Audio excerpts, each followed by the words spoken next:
Irreverent, entertaining, cool. You're listening to LA Talk Radio.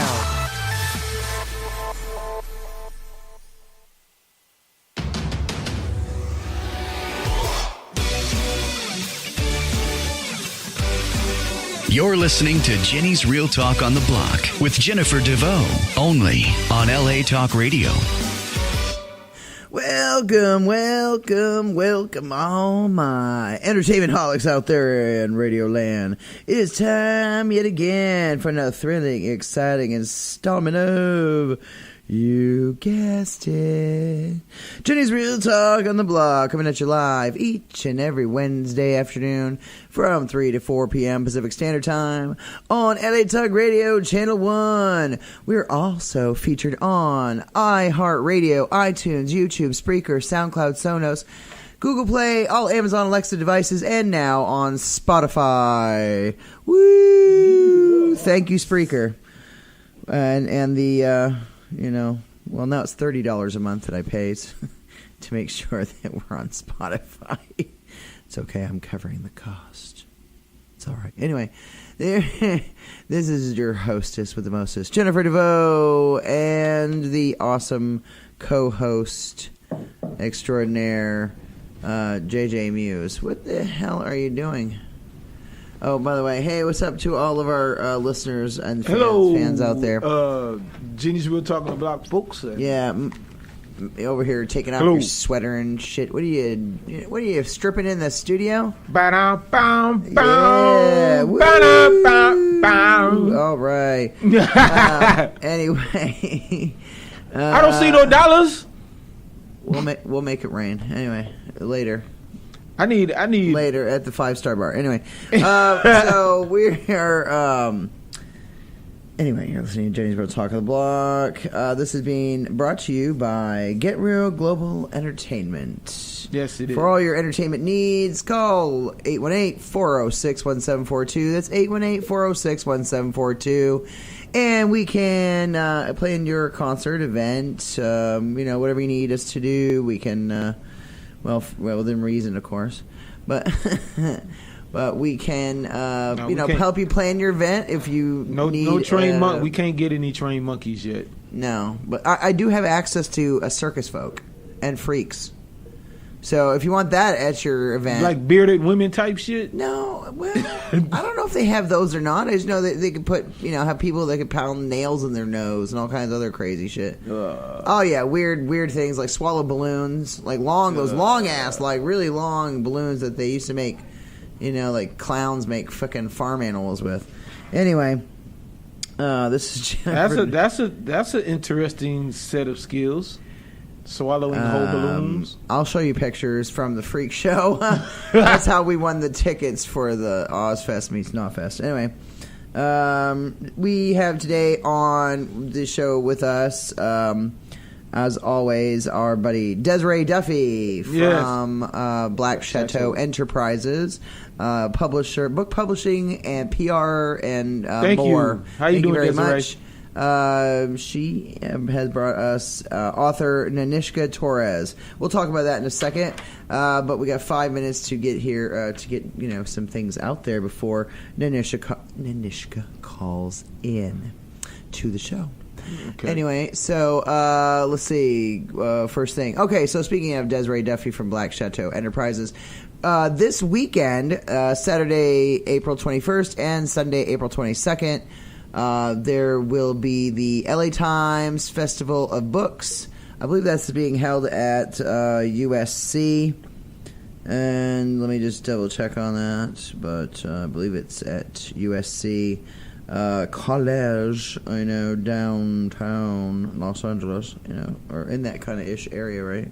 Yeah, like the outskirts. The outskirts of that place, you know what I'm saying? Yeah, a USC campus. Yes. Oh, so he's calling in already. Holy crap. All right. You are on the air with Jenny's Real Talk of the Block. Who am I speaking with? Hello. Hi, this is Nanishka Torres Oh, hi. We were just talking about you. Hello. All good things, I hope. Yeah. Oh, well, of course, obviously. We were talking about Desiree-Duffy and how wonderful she is. She truly is. Yes, and we were talking about the LA Times Festival of Books happening this weekend at USC campus. And I believe your book is one of the books that's being featured, right? That is correct. Okay, and now I know that your book is about the LGBTQ community. Yep. Which is awesome. And the book is called The Fenrir Chronicles, The Prince. Did I say it right? Yes. Prince. Yes, you did. Oh my God, I said it right. Yes. I'm so happy. Yes. I'm so happy. So it's a fantasy book, elements of romance and adventure. I like the sound of that. That sounds really nice. Oh, good. Hopefully it lives up to the sound. I have it. I just haven't had a chance to fully read the whole thing yet. I've been reading through it though. It's very riveting. I like the fact that it's not necessarily like a coming out story kind of thing. You know what I mean? I like how exactly. That's exactly what I was avoiding. Yeah, I like the fact that you went with a different in a different angle with that. Oh, okay. So thank you. I mean, I grew up in a family that's massively LGBT. I don't know about the Q part, but I know we're What's Q? But everything else. No, no, because I had my older sister had a girlfriend for 4 years who ended up becoming a man, transgendered now. Oh, okay. Yeah, so she went from Tracy to being Scott. And, all right. And no, it is what it is. You know what I'm saying? So I'm used to this in our family. I've had a lot of friends that were gay. I'm myself bisexual. My older sister's lesbian. My nephew is gay. So I'm used to this community. Most of my friends are gay bisexual. or lesbian. Yeah. Mm-hmm. So I really like the fact that Desiree brought this book to me because the subject really spoke to me. You know, because I grew up in this. And I saw what my sister had to go through being gay, you know, and raising kids, and divorcing and being with women and things like that. And I've seen like what my family has had to go through. My younger sister, my older sister, you know, niece, nephew, all of them. You know what I'm saying? And my nephew's done drag and everything. So like I'm used to this. I'm a huge supporter of that community, and it's nice to see somebody write a book about, you know, the community in general, not necessarily like a coming out story, but you know, I like how you approached that. What made you what made you write this book? What was your inspiration? The idea originally came to me back when I was in high school, so almost 10 years ago now, and I always loved reading, and I love movies and TV, and I binge watch everything as much as possible. Awesome. And I saw just a big absence of LGBTQ characters. And in the rare moments where they were in the story or were in a show, it was, first of all, there were only, you know, one or two, because it had to just be, you know, they couldn't be the forefront of the story. And then it was almost like the same story being told. It was either they were coming out and coming to terms with who they are and their sexuality, and everyone else had to come to terms with it, or they were a victim and being victimized by people because they were coming to terms with who they were. And I hated that was the only story and the only aspect of people's lives we were ever seeing. You know, they also have stresses about school, stresses about work, relationship problems. You know, they deal with the same issues everyone else does, as well as happening to be gay or bisexual or trans. So I wanted to write a story where their sexuality had nothing to do with what was occurring to them. It had no impact on the plot. And I saw a huge absence for that, so I decided to take it upon myself and fill that absence. I like that. Yeah. I like that you went in that direction. Variety is always nice. Yes. I mean, a lot of times it's people, not necessarily, like coming out, but a lot of times it's also like hiding in the closet. You know what I mean? Because of society and other things like that, being forced to not be allowed to be what you want to be, or who you want to be. Exactly. And I mean, I like the direction you went with it. But I mean, thank you.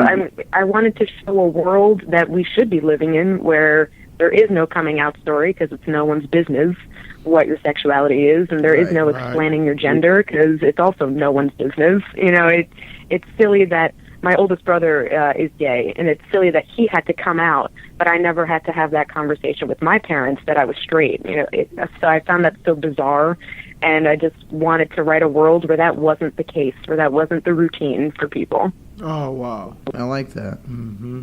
The way it should have been in the first place. Exactly. A non-issue. I like it.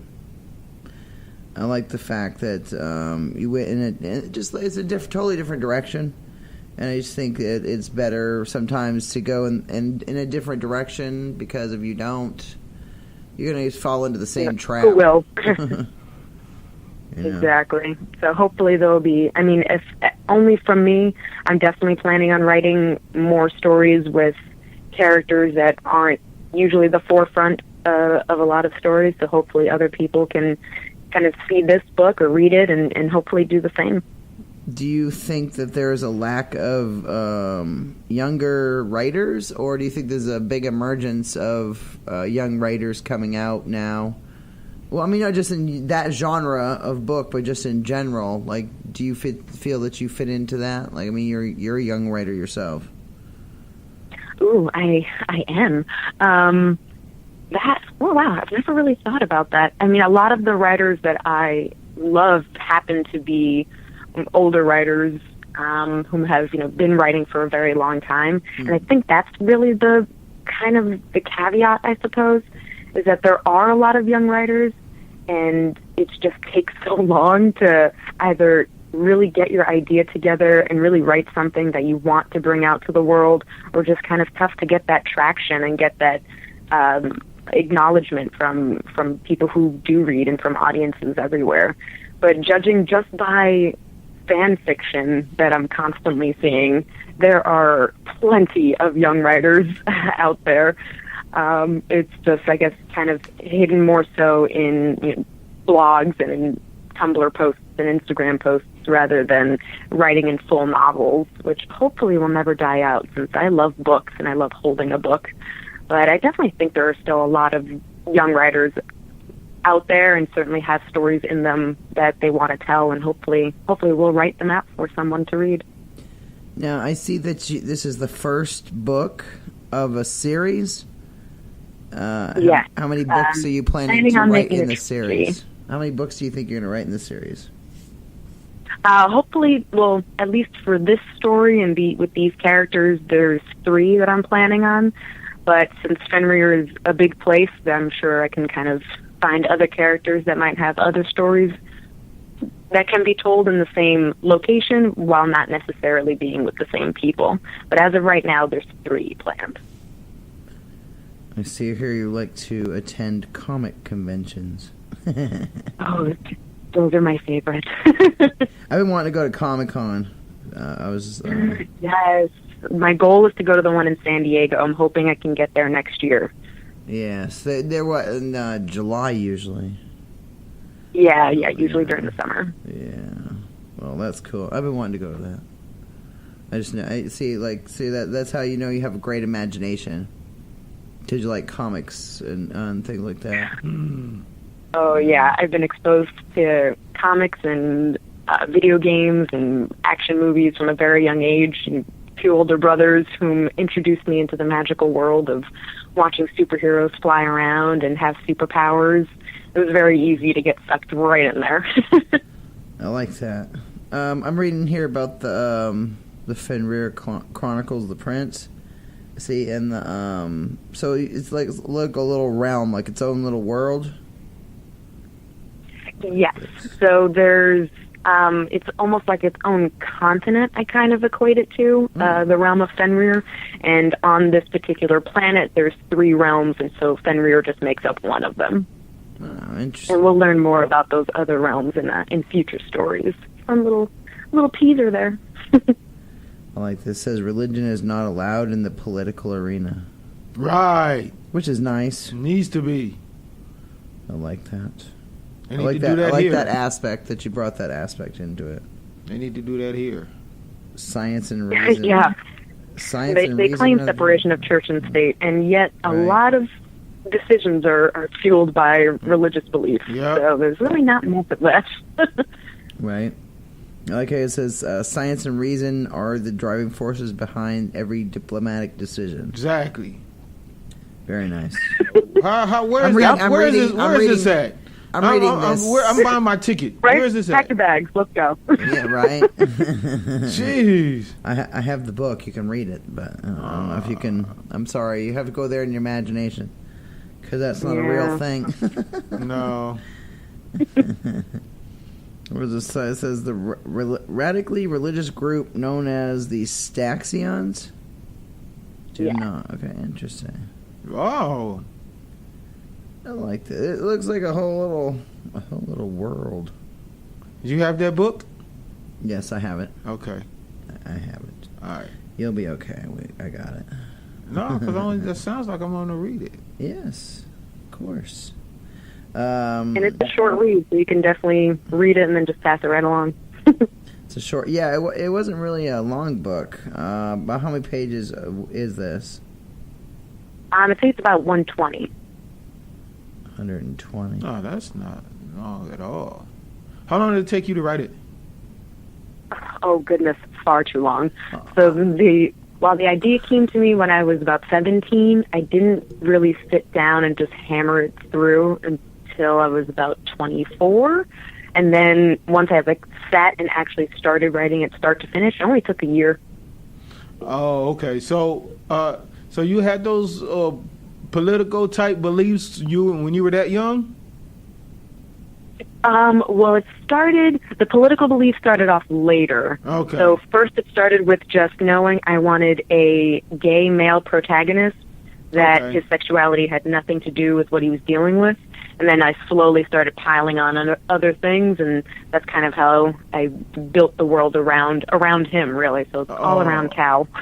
Oh, okay. All right. That's not long, about a year. That's not bad. There, I just sent the book to your phone. Oh, thank you very much. I sent it to his email. She sent me a copy of the book. I'm like, oh, wait, I have it right here on my phone. I'm looking at it right now as we speak. 123 pages. Thank you, Desiree-Duffy. Right, thank you. That was It's too awesome. great. And it's also available as an audiobook, so if you'd rather have it read to you, it's an audiobook on iTunes and on Audible. Oh. Ooh, very nice.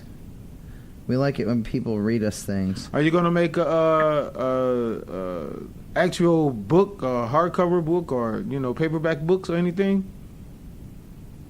Oh, it is. You can get a physical copy as well. That's on Amazon. Yeah, I have the physical copy, but I'm just saying I sent you a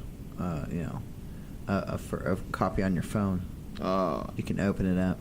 I mean, I got the hard copy too. Don't look at me like that. Because anyway, the hard copy. I'm getting the eyeball. I'm getting the hairy eyeball over here. Like, really? Like, really? You can't give me the real damn copy, woman?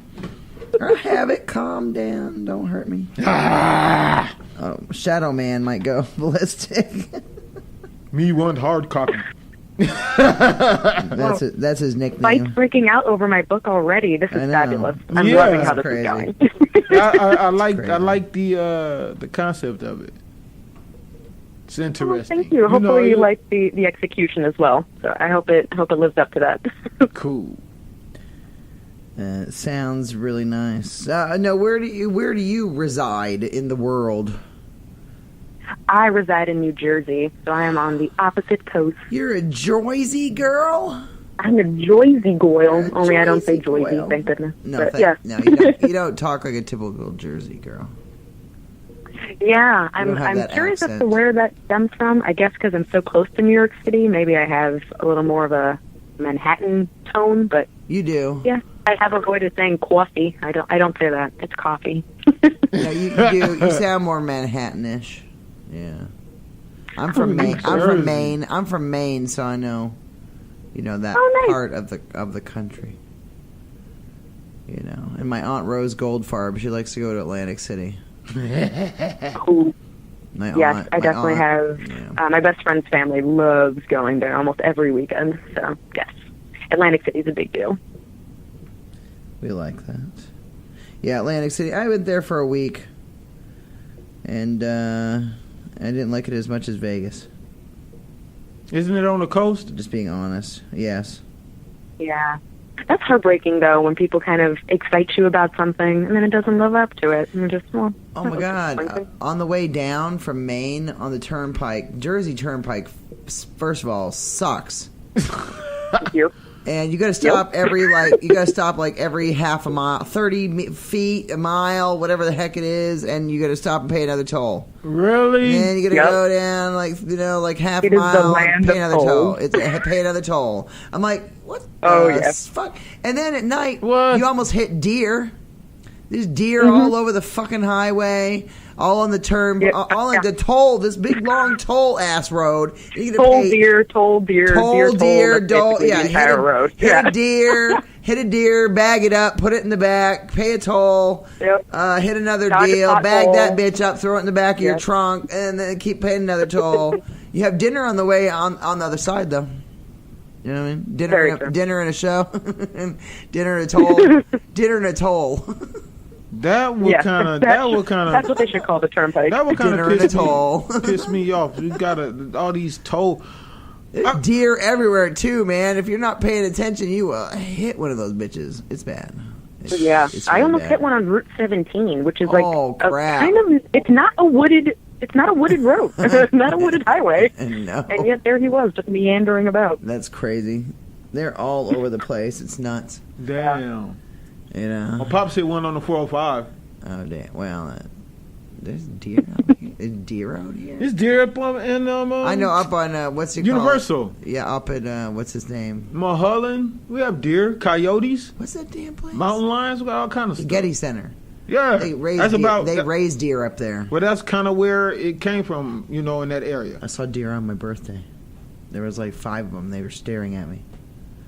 Right by the Getty Center. I was like, whoa, this is weird.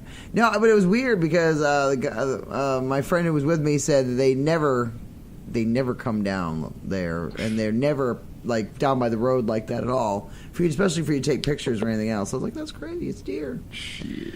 But with your dad. But you know, we really identify with the LGBT. Well, now in Q also. Community out here in Hollywood, you know, because we're out in the land of, you know, make believe and gay people, and that's a cool thing. It's the best thing. Out here, you have more freedom. You can be more yourself. You know what I mean? Very true. Yeah, There's a lot more definitely accepted.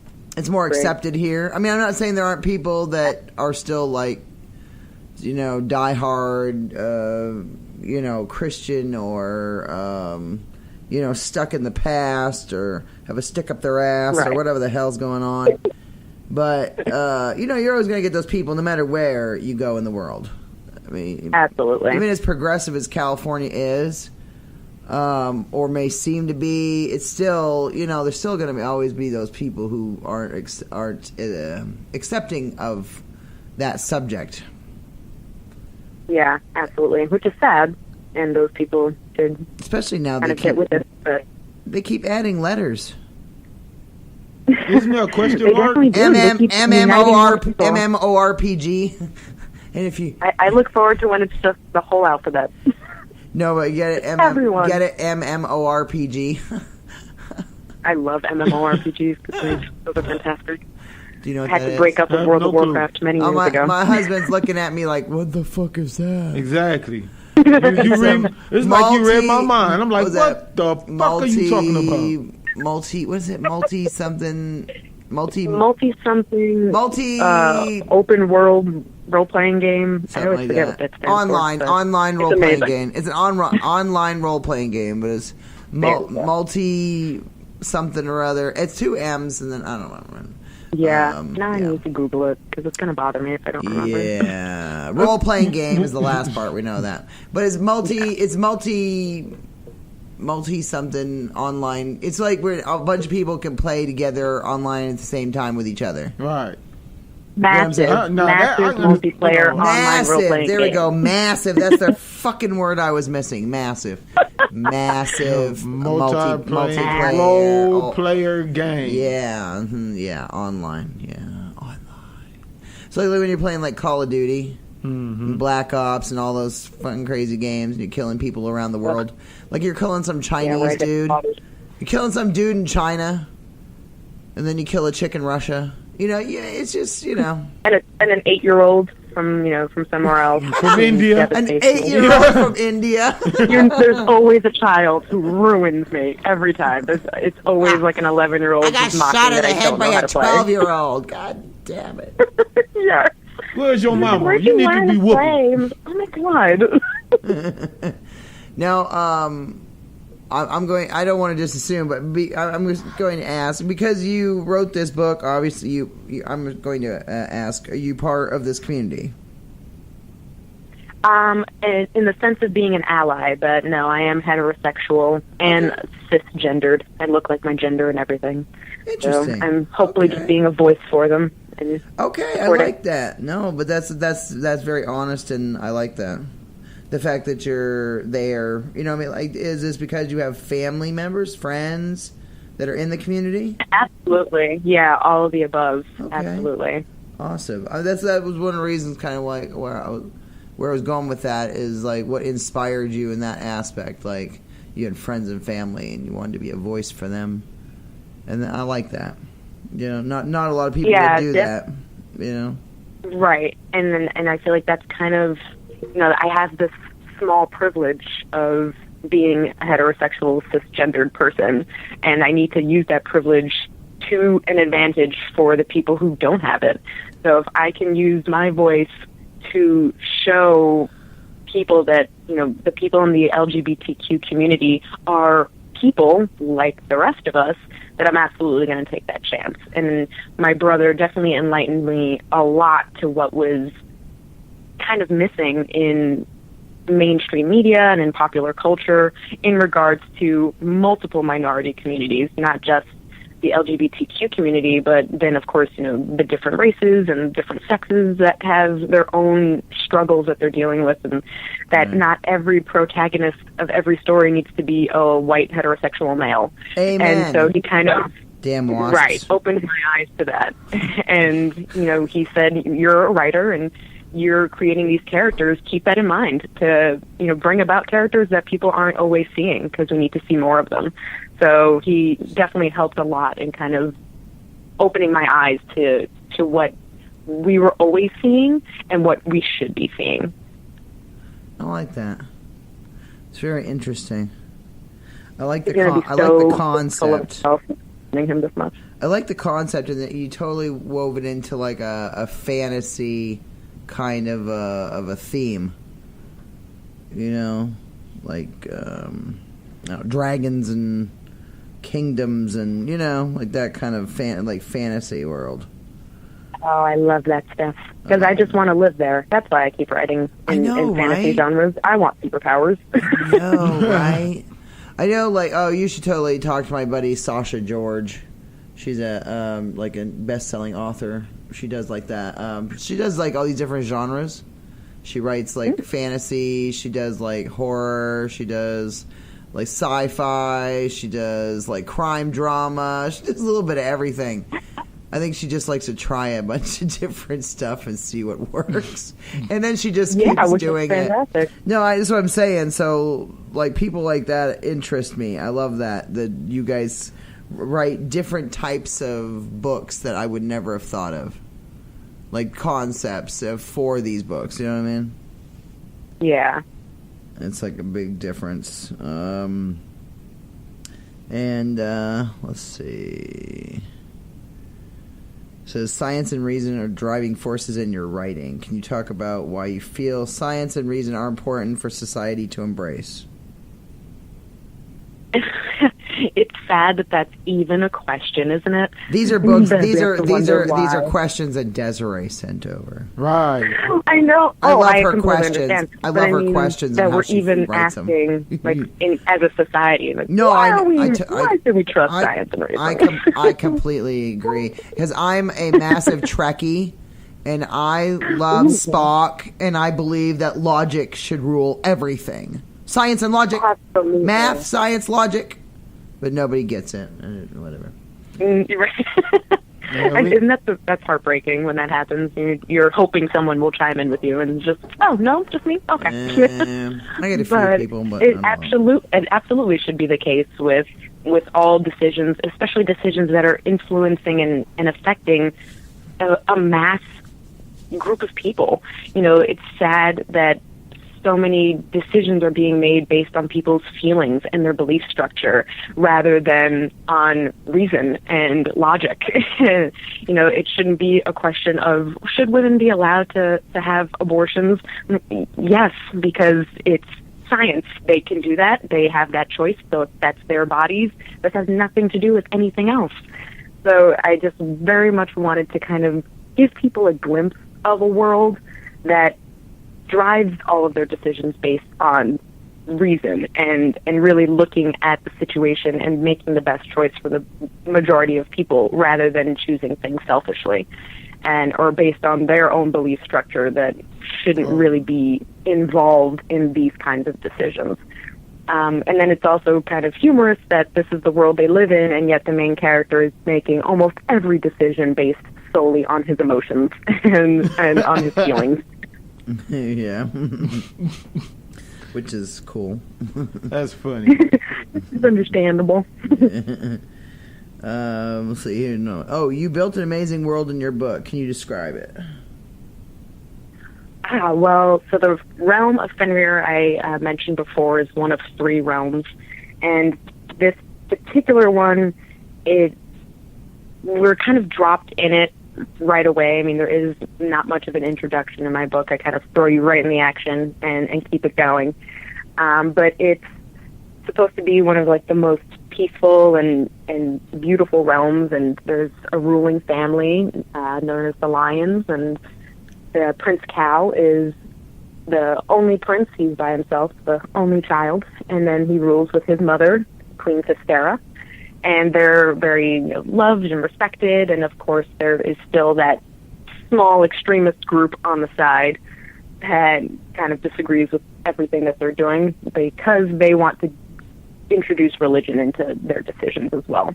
And then this world is also kind of a combination. I really want it to be a combination of old time and like medieval feelings, like having a kingdom and a castle and having a king and queen, and the main character still uses a sword. However, it does take place in the future, so they have, advanced technology like flying ships and cars and cell phones and all that fun stuff. So I always kind of loved that mixing of 2 different time periods blending together. Okay. That's really cool. Yeah. Said castles and spaceships. Huh. Pretty much. They put, That's no, but there hasn't. I don't know if is there anything like that out there. Hey, they put Hellraiser in space. They put Jason from Friday the 13th in space. Why can't they put castles in space? Come on now. Space castles. Space castles. Right.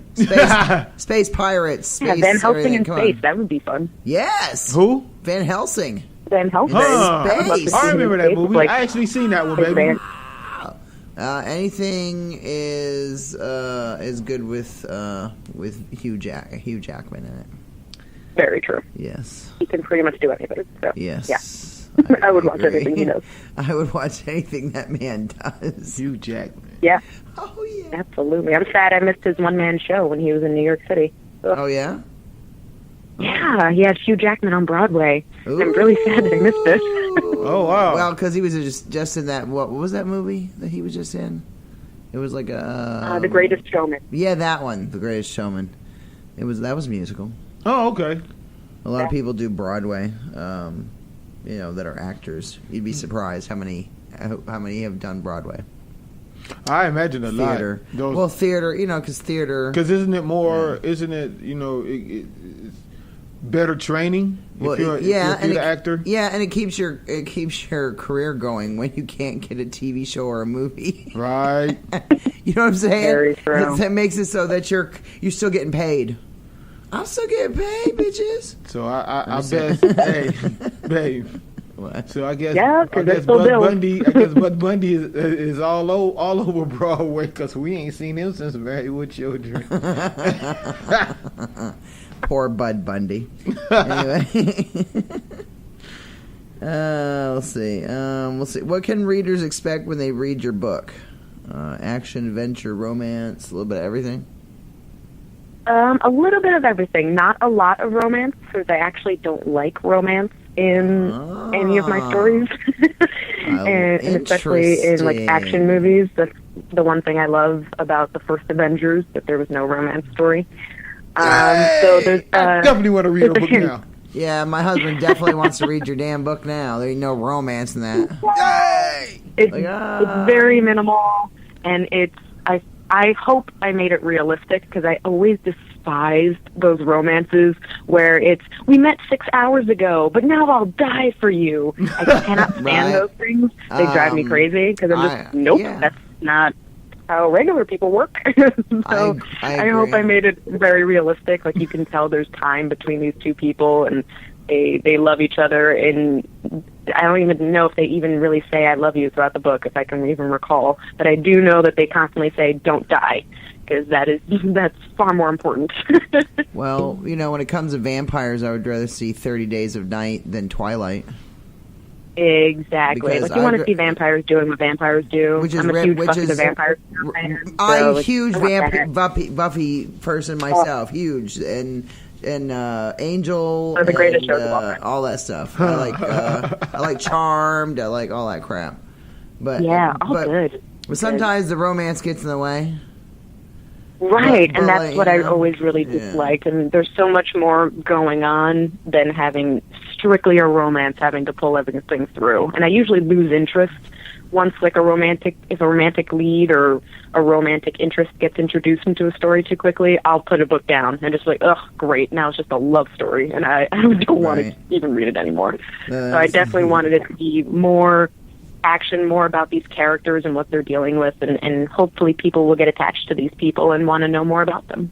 Which is good. Cool. Which is very, very good. We like that. You working on another book, it says? I am, yes. I'm working on the second Fenrir Chronicles. It's called The Soldier. Okay. And that one, the first book I wrote in a year, this one has been kicking my butt. So it's been taking a while. What do you find? Yeah, I'm still working on that one. What do you find is difficult for you for writing the second book? Why do you feel that it's taking you longer on this one? This one, I had the concept while I was writing The Prince, and so I find myself being able to write certain scenes, and I'll have point A and I'll have point B, but I can't figure out how to get them from A to B. So a lot of times it's knowing where I want the story to go and really building that bridge for it to cohesively and coherently make it over there. So it's also I'm following different characters, even though you've met the characters in The Prince, but this one's taking place in the past and following different characters. So it's kind of tough to make sure I'm doing justice to those characters and really speaking in their voices and making it really coherent and make sure that the audience always wants to keep reading. I like that. I like that answer. Well, that's cool, though. You're still young. You what? You said you were about 20-something? 27, yep. 27. Oh, you're still young. Just a baby. And it's a baby. I is. But that's cool that you started writing when you were 17. Did you, when you were 17, you knew, like how long did you know before you started writing that you wanted to be a writer? Like, when did you discover, like, what age were you when you really knew, hey, I want to write? Oh, wow. That was probably around 5 years old in kindergarten when we would have to do, like, writing prompts where they would give either, like, a little part of a story or a picture, and you have to write a story about it. That was always my favorite assignment, was writing stories, and I would write them in my spare time and just, like, write nonsense in my notebooks. So even from as young as 5, I have loved writing and always knew I wanted to write, but I never really thought of writing as a career. I was just like, well, that's more of like a great hobby, but, you know, if I'm going to try to feed myself and live on my own and move out of my mom's house eventually, I need a real job. So it's always been in the back of my mind. It's always been something I've always worked on, and I've always wanted to write and complete a book. I just knew it couldn't really lead the forefront. But until fairly recently, really when I was writing The Prince, I kind of decided, like, no, I want this to be my life. I want to be a writer.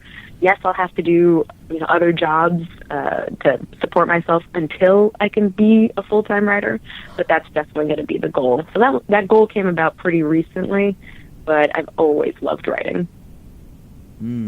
Welcome to our world. The struggle is so real. That's what the whole thing is, though. If you really, really love something, you're willing to sacrifice for it. Exactly. You know, and it doesn't always come, doesn't always happen right away. Sometimes, you know, it takes a little bit, but anything worth having is worth waiting for. So you gotta, you gotta put in the work. Yeah. Exactly. Like with and anything that's else. definitely what I'm trying to do. Sometimes you gotta work a day job while you're chasing the dream. Yes, you do. Exactly. Sometimes. Ask a lot of our musicians. Yeah. A lot of the bands that we have Almost on our all show, of them. they all say the same thing. Yeah, I got to work at, you know, Taco Hell or whatever the hell it is they do. One of our buddies drives for Uber. Yeah. And he does acting gigs. They just toured with ICP. Well, they had to pay for that one instead of them making. Yeah, I don't know if they made money or not. I have no idea. I just know they paid out money. Like, dang. But hopefully the exposure will work out for them. I hope my so, boyfriend is in a band as well, so he and I are both like struggling to make it big at the same time. So you know how it is. Well, the husband's doing this along with me. So yeah, exactly. It's good to have a teammate. This isn't real. I don't know. If it wasn't really his dream necessarily, but he's been very supportive of my dream. And he has a lot of fun. He has a lot of fun along the way. Oh, hell yeah. I have a ball. I take him to nonstop concerts. We going to one tonight. Yeah, I take him to nonstop everything. Ooh, who are you guys going to see tonight? A bunch of bands. Battle of the Bands. Vans Warped Tour. Oh, nice. We're judges. Oh, cool. We are judges for round 1. That's awesome. Yeah. Oh, there's so much power you have. That's fantastic. It's very awesome. Yeah, we meet a lot of great people in the industry. You know what I mean? And we meet awesome people like you, that are authors. And, too bad you can't be out here for the festival, for the book festival this weekend. But we will make sure we'll make sure that you get, talked about a lot while we're there this weekend. So. Thank you so much. Yes. I am planning on coming out for the World Convention in August. Oh, okay. So I'm looking forward to that. You're going to be out here in L.A.? That's in San Jose. Oh, San Jose. Well, I don't even know where. Oh. North. That's way like up Central north, California. Not way up north. It's north enough. Is it up by... I think it's like a 5-hour drive or something. Isn't it up close to San Francisco? Nah. Like south of it? Yeah, south. It's Central California, more or less. Well...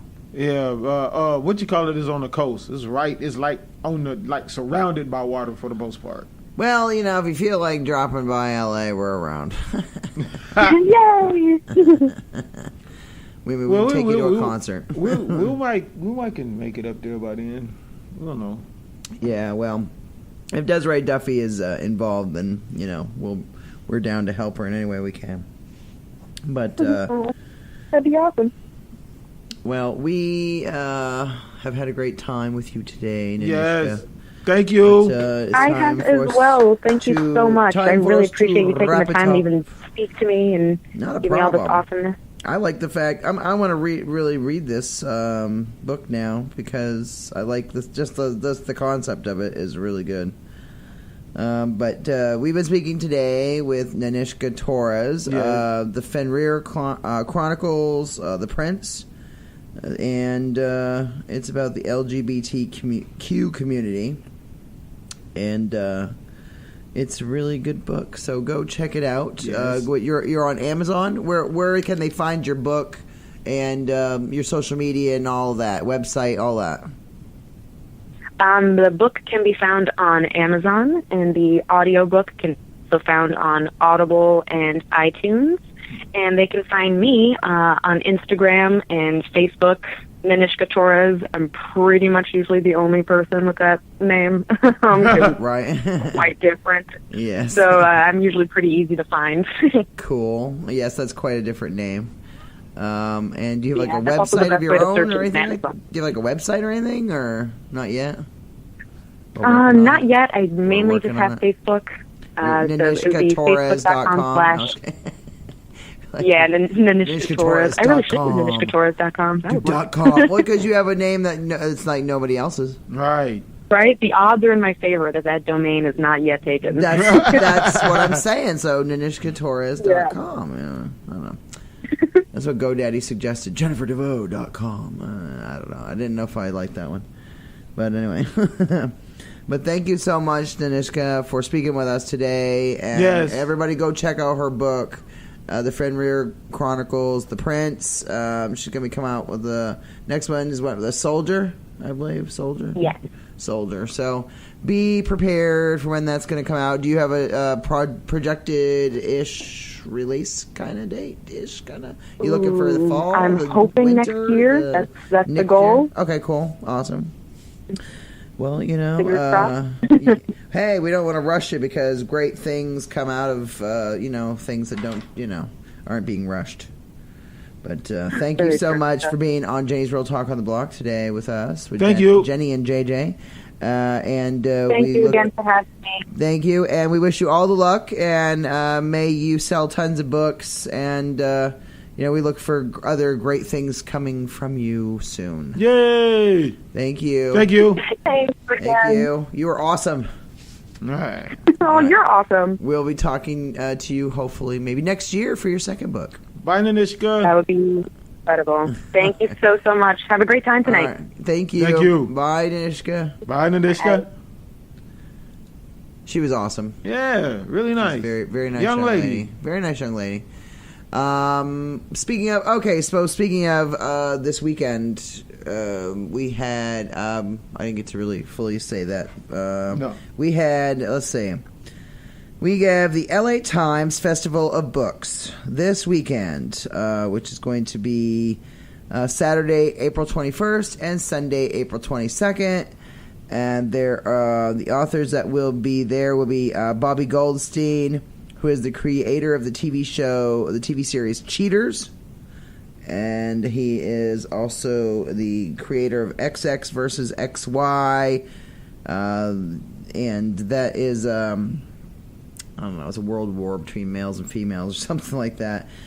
His co-writer is Christina Segala. She'll be on Jay's Real Talk on the Block in June. And then, let's see...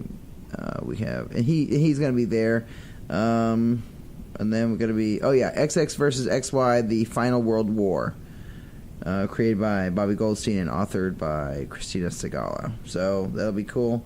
Author Lori Finkelstein, and then there is, it's called Next Therapist Please. I like that. Ray Mitchell Esquire. His book is called Rise Up Leadership Series. How Women Negotiate from a Position of Strength. Oh, okay, that's cool. Written by a dude. Oh, wow, really? I always like that. I don't know, Davey. We'll see on that one. Autumn Doer. I don't know how you pronounce her last name. Her book's called Baker's Dozen. The first novel in the Lexi Fagan Mystery Series. Ooh, we like it. Canadian author Suzanne Bellefeuille will be down here. She's the one from Canada that we interviewed in the past for The Path of Lucas. Oh, yeah. So we will be taking pictures with her. And Magda Ayuk. Magda Ayuk. Ayuk. She will be on our show in July, on July 11th. Her book's called Bluebird. And then we've got Mark J. Rose, the author of Matt Miller in the Colonies series. Okay. Thought-provoking story chronicles the adventures of a man thrust into the past and forced to live in colonial America and face his life's choices in ways he never imagined. That sounds... Damn it. Sounds like it would suck for him. Poor man living in colonial... Anyway. Lon Varnayor? I just butchered that poor man's name. I know. Lon. Well, if you're listening, Lauren, call in and tell us how to correctly pronounce your name. Varnayor. Yeah, anyway. Mostly Human, a four-Pollock novel. Okay, anyway. And then Nanishka Torres, we just spoke with. Yeah. And Michael Priv, who was author of The 5th Battalion. He was on our show in the past. Okay. And there's some other authors and people that will be there that we will be interviewing this weekend. So come on down to the LA Times Festival of Books, which is going to be at the USC campus. It's University of Southern California, USC campus, downtown Los Angeles. It's around Jefferson and Figueroa? Yeah. Jefferson-ish, right around there. Jefferson and Figueroa? Jefferson right and around Figueroa. there. You can't miss it. The fucking campus is huge. Goddamn giant. They took the whole enormous. They took that whole thing now. It's a really big campus, college campus. 10 years or so. Yeah. So go check that out. Desiree-Duffy from Black-Chateau-Enterprises is going to be there. We will be at her booth, and we have some different authors and people that are going to be, showcased. We're going to get some pictures with them. We're going to get interviews, so it's going to be a great time. We will be there. Jenny's Real Talk on the Block will be in attendance Saturday from 10 a.m. to 2 p.m. And then again... we'll be there all day, 10 a.m. to 6 p.m., but from 2 to 6 p.m. we're going to be roaming around, hunting for victims. No, just kidding.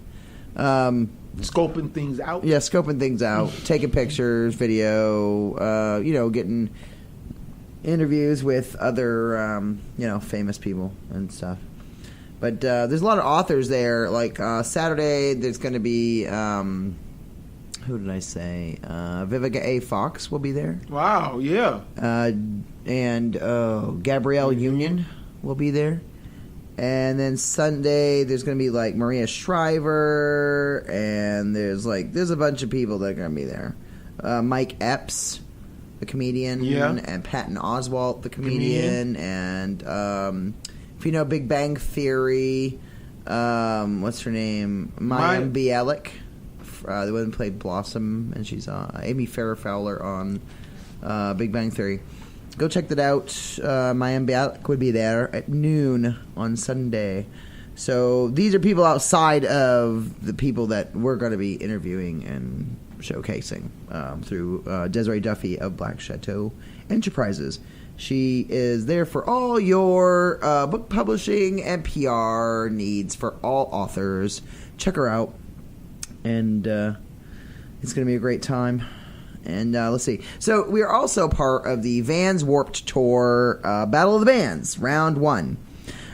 We will be at the 5-star bar. 5-star bar in downtown Los Angeles. 3rd and Main. 3rd and Main. Mm-hmm. And that is, we were there last night. We were there last Tuesday night, the 10th. And we will be there again tonight.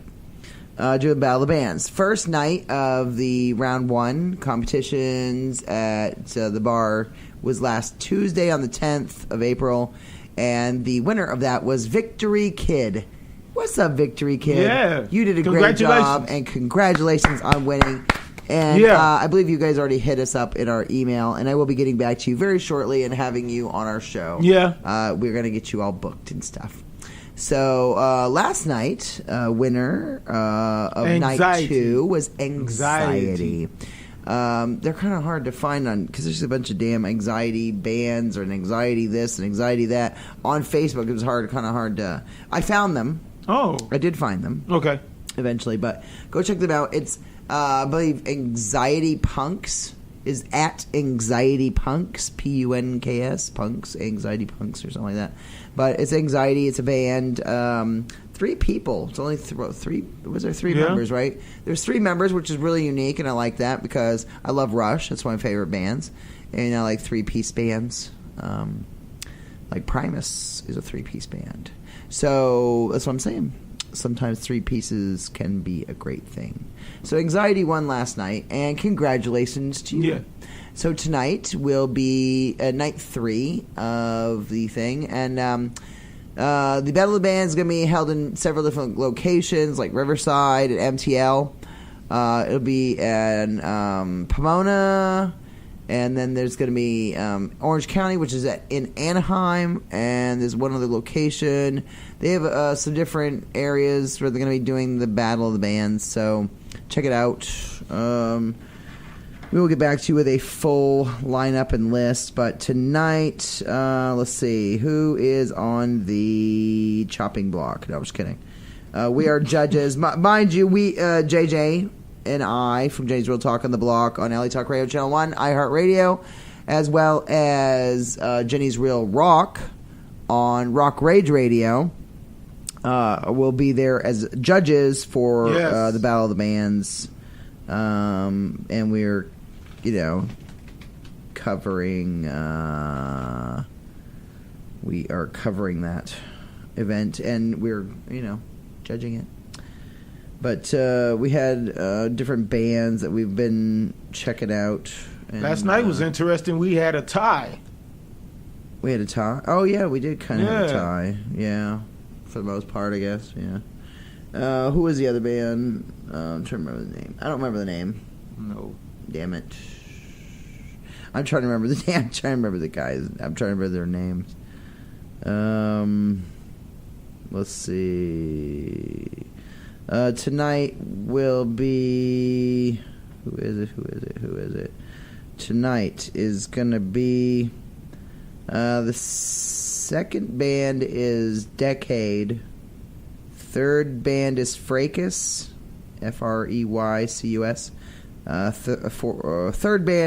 Fourth band is A Page Unturned.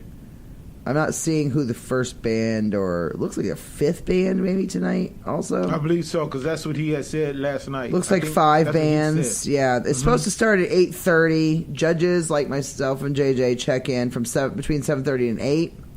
Band's supposed to check in at 7. From 8:30 to 9 is the first band. Then it goes 9:15 to 9:45, 10 to 10:30, 10:45 to 11:15, 11:30 to 12. And then we're going to announce the winner a little after midnight tonight, or technically the next morning. But anyway, you're listening to Jenny's Real Talk of the Block, LA Talk Radio Channel 1, iHeartRadio, iTunes, YouTube, Spreaker, SoundCloud, Sonos, Google Play, all Amazon Alexa devices, and now on Spotify. You are listening to a special 2-hour episode of Jenny's Real Talk of the Block. And go check out our other broadcasts of Jenny's Real Rock on Rock Rage Radio every Friday night, and that's from 5 to 6 p.m. Pacific Standard Time, 8 to 9 p.m. Eastern Standard Time. And Jenny's Real Talk of the Block is featured every Wednesday afternoon live on LA Talk Radio Channel 1. Go to latalkradio.com/content/channel-1-live. Jeez Louise. And you can listen to this broadcast live. Go to, what's up? Our buddies are in the house. Go get go get our guests. Anyway, you can listen to us every Wednesday live, and this show will be rebroadcast every Friday night. Rebroadcast on LA Talk Radio Channel 1 on Fridays from 6 to 7 p.m. Pacific Standard Time, and our guests for hour number 2 are arriving. We love it! Yay! To some of our favorite people here. And hey, how's it going? Good. Good. How are you guys? Yes, we like it. All right. We're back in the house here with Jenny's Real Talk on the Block. And we're here for hour number 2 on a special Wednesday, April 18th edition of Jenny's Real Talk on the Block. And like I said, 2-hour edition. First hour was author Nanishka Torres of The Prince.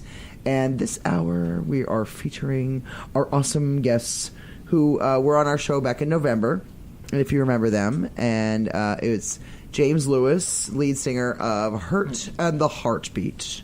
Yeah. What's up, James? Hey, what's going on, guys? How's it going? Good. Welcome back. Heck yeah. I remember last time we saw you in December.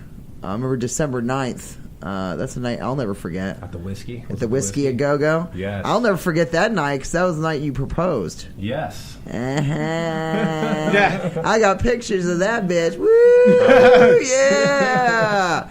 That was awesome. That was a great night. She said yes. Yes, she did. Yes, All she right. did. I love the glasses you were wearing. And your hair was really cool. You had like that gray kind of color. It was really cool. Anyway, I liked it. So, and last time you had is AJ, right? MJ. MJ. Sorry, MJ. He wanted to be here, but he couldn't make it. He couldn't make it? Traffic's crazy from where we're at. So, Yeah. yeah. Where are you guys coming from? Orange County, so basically, Jeez. Yeah, it was about a 2-hour drive, but Well, thank you for coming up here. I appreciate love you guys. it. Come on, We love you too, man. Yeah, man. You guys Thank are you. awesome.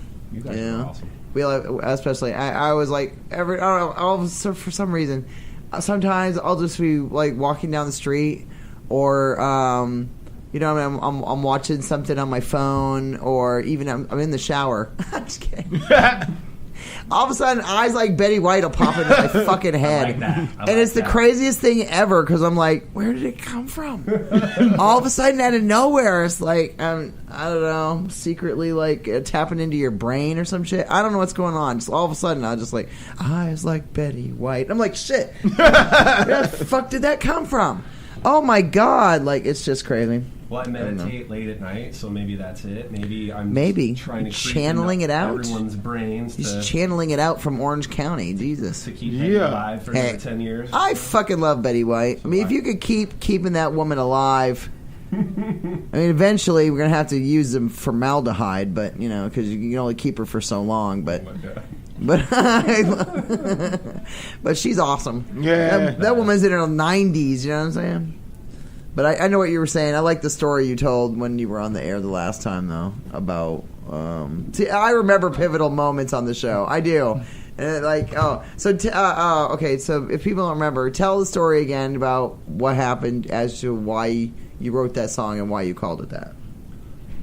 It's just basically, we're all going to grow old and we're all going to die. So that's really what it comes down to, Wow, that's just such a cheerful fucking rendition. and That's it's a not quite happy the song. story I remember, but yeah, go ahead. That's it. Anyway. And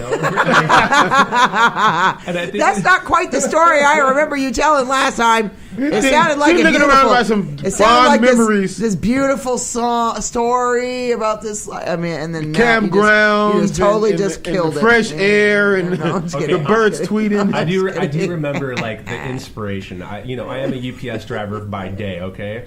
And I made a delivery to an old folks home, and this lady she must have been 92 years old. And I knocked on the door, I needed a signature. She looked at me like she was, like 23 years old. And even though she was 93, that soul inside was still vibrant. And she asked me, well, how do I get you to come back here tomorrow? And I was like, this 93-year-old woman's got moves. And I loved it. And so I just told her, I'm like, you keep ordering, I'll come back. And so, and right there it spawned it, that's it. There is no, age is just a number, and some people connect on all different ages. And, I think it's that level of when we grow old, as long as we stay young inside, that's what it is. And I think That's awesome. Betty White is really the example of that. She really is, especially when she has crocodiles. Right? Oh yeah, that movie that was She's funny. like, what was it, Lake Placid? Yeah. And she's like, oh, fuck you. And she was like, I was like, She fed her the cow. Betty White swore. Oh my God. Well, she said, I hope the alligator comes eat you or something. Yeah, something like that. No, but like, after you see her on like, you know, fucking shit like Mary Tyler Moore, and you see her Golden on Girls. Golden Golden Girls. Yep. Then they had that show after the Golden Girls got done. They had the other one where they owned a hotel or some shit. Yes. I And saw that. Cheech Oh, yeah. Marin, yeah. Yeah. And Cheech Marin was on that bitch. He was I their don't cook. remember that one. Hell yeah, it was the one that was right after Golden Girls. Oh, Yeah, and when they went on their own and shit. No, I just thought that was cool. She's such a great chick, man. She's still acting. She's still in movies and TV shows, all kinds of shit. And she's still relevant, you know? Yes, massively. Being 96 and still relevant is amazing. That is really, really amazing. Yeah. Most people don't even live that long. no. Let alone if they do live that long, they're in a fucking nursing home, drooling on themselves Exactly. with a diaper. They're not coherent, running around all still, playful and happy. That's awesome, though. I'm glad I like that. I'm glad that it stuck in your head, though. That's the most. No, but it just really did. Like, the story was just really nice. I remember You know what I mean? James singing it. Like I remember we played it live on the radio, and he started singing like the melody, and it was the first Yeah. time that he had ever heard it. So Yeah. to me, I felt like, oh, cool. You know, there's a success there. So Yeah. if James It's good likes music, man. I love good music. it, hell yes, thank you, man. Yeah, I like, some of your stage props and stuff that you put on stage. I almost brought stuff here today, but she wouldn't let me out. Why not? Because it was MJ's present. Oh, okay. It was his birthday like a week ago, so we got. Well, happy birthday to MJ Heck yeah. of Heck Hurt in the yeah. Heartbeat.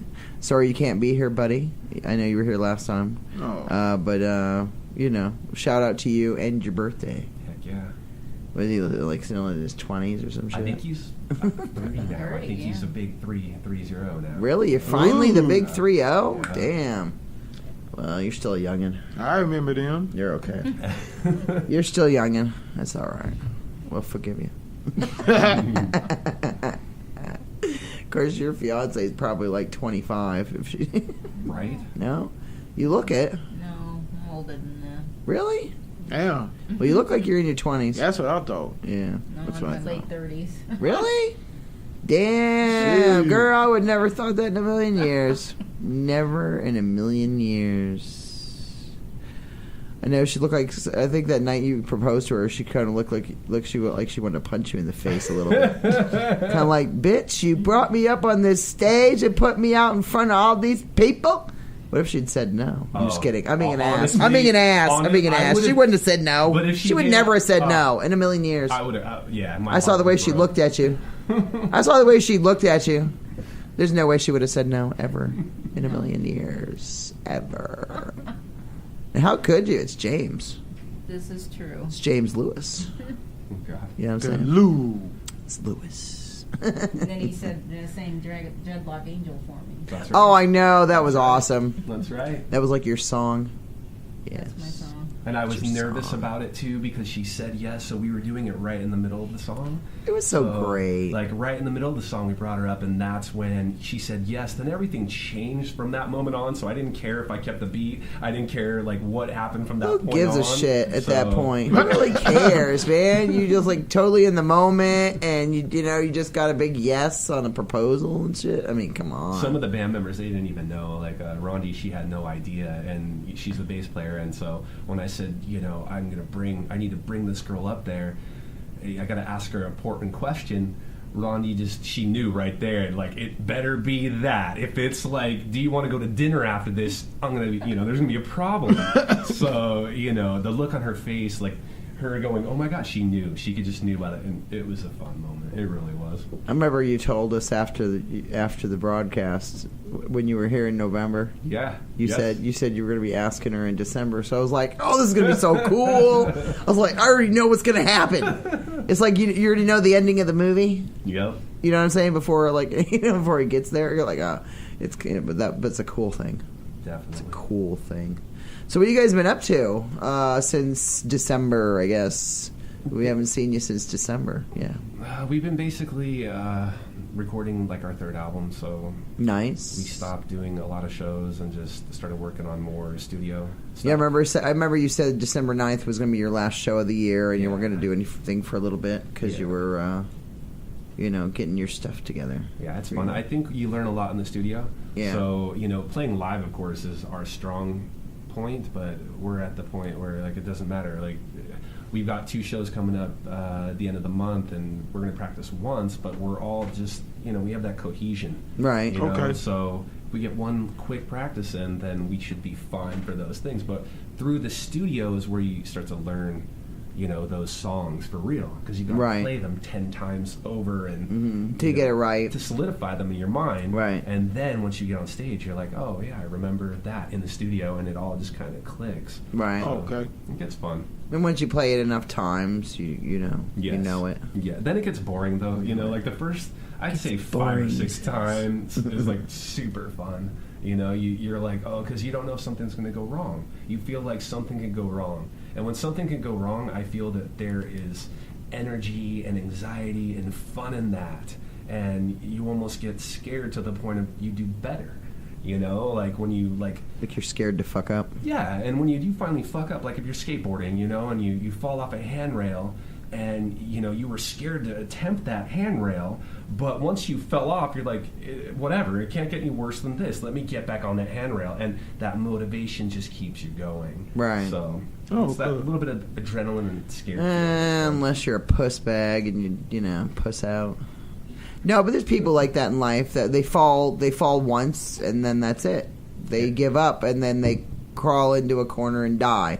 And it's like if you do that with everything in life, you're never going to get anywhere. You're never going to experience all the wonderful things that you could experience. You know what I mean? Sometimes when I see negative people around me, it just drives me nuts. Definitely. Because you know what I mean? Especially when there's certain people that have gone through like a ton of stuff, and you're sitting there and you go like, Jesus, well, this person went through this, this, this, and this, and this person went through all this, and this person went through all this, and this, and this, and then I've been through da-da-da-da, and then holy crap, and you're just going to lay down there and just... Somebody's always got it worse, no matter what. Yeah, of course. That's what I'm saying. Someone, no matter how. So my Nana always said. Gets, no matter what you think, you could be in the gutter somewhere. Someone's going to be in somebody has it way worse. Jail. That's just getting locked up and beaten, and you can't even imagine that because it's not your reality. But we all feel that everything is so bad, but it's really not. And the positive light is really where it's at. And that's what I focus on, and I try to help others focus on that. You know what I'm saying? You can only be a mentor so far. Oh yeah. So far. Even your children just drive you nuts. You're just like, oh my god. You guys got kids or at all? Neither one of you. No. I noticed that a lot in the music industry. People don't really have kids. I think you gotta pick. I think it's interesting. You gotta pick. There's a lot of people that I played music with, and as soon as they have that kid, it's game over. So it's kind of known. Once you have that child, you need to either stop playing music because you have to put so much time into the music that's going to take away from the child. That's true. That it's just not fair. So you have to make that decision whether, you're going to have that kid or you're going to live this, lifestyle of just being on the road all the time and, not that's a good question I want to ask Jay Gordon from Orgy. Oh yeah, because he's got a little kid. Because you played at the Whiskey. Yes, definitely. And he plays a lot at the Whiskey when they come through town. Yeah, and he's a little one. Like he has I don't know if his girlfriend, fiance, wife, I don't know, but younger. She's a little younger, and they got a little kid that's like maybe 4. The kid can't be more than 4 by now. And he brings her to the Whiskey every time. See, which is awesome. It can work. Don't get me wrong, it can work. I could be sitting here in 5 years from now laughing, going, toting a little kid around. But look at Johnny Cash. Johnny Cash took his whole family on the road, and interesting. I think it's interesting. You know what I'm saying? And I like to ask that of people. Like, do you feel that your career has kind of like taken a down? It's gone down a little bit because I hate to say that. But it's true. It's just it's being real. It's being realistic. Like you have kids and things are gonna change. Definitely. Especially if you're younger, and you're in the middle of that career or the beginning of that career, and then you go have kids, well, how's it going to shape your direction from there? Exactly. You know what I mean? And these are things that you have to think about. Like, either you're going to have kids or you're not. Gone, yeah, always on tour, yeah. That's a lot. Yeah. Being a musician. And then you leaving, and who you going to leave your kid with? Can you trust the people? It's a lot. It's hard having a dog. Okay, that's hard enough, right? We had a rescue dog for 6 months, I think. Charlie, loved Charlie to death, but like the band started became kind of difficult. Yeah, we would be on the road more than we would be home, so then at that point Charlie would be all by himself. Poor dog. Yeah. So eventually I had to give it to my mom, and then my mom now pampers Charlie like, it's the best thing ever. But maybe that gave your mom something she needed. Exactly. A companion. There we go. I mean, I don't know. Full circle. Yeah. I mean, hey, it could work. Definitely. Things work out. Then you can go visit little Charlie. Yeah. Or at your mom's house. Like, hey, sorry, little rescue dog, but the music won out. It is what it is. Pole puppy. Pole puppy. Pitbull puppy fool. No, what? So, I want to play. I like, which one? I know Micheline. What's the story with that one? What made you? What's the inspiration behind that one? All right, back to like the UPS thing. I deliver.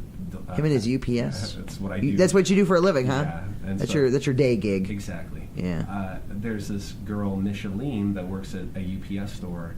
And, interesting. The first time she said her name, I was like, "What's that?" Like to me, it was can I just ask what nationality she is?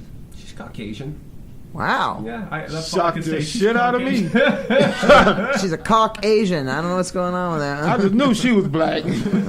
I would have said black. Micheline. Yeah. And the first time I saw her, she had this like little I want to say tattoo of a heart and a keyboard like pianos. Oh, wow. So instantly I'm like, you play. And then she showed me her other tattoo of Elvis Presley.